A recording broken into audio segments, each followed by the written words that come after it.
So I was mentioning maybe I save up to about 100 peaches. The pear trees are still kind of small, but maybe I save maybe I don't know, let's just say 50 pear, okay? Exaggerate just on these 2 trees.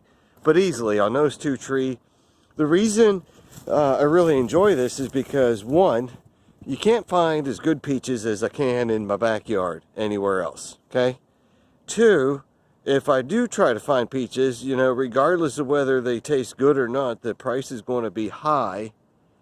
And 3, because I do and I save my own peaches, you know, we do a lot of preserving and stuff, and then we harvest extra.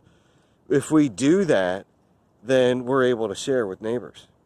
But again, the 100 or 150 may be a high estimate, because I neglected to say now, sometime in May, June time frame, I'll be coming in here to thin out a lot of these peaches. So where they're growing too many together, I'll have to probably drop about half the peaches on this tree and half the peaches on that tree.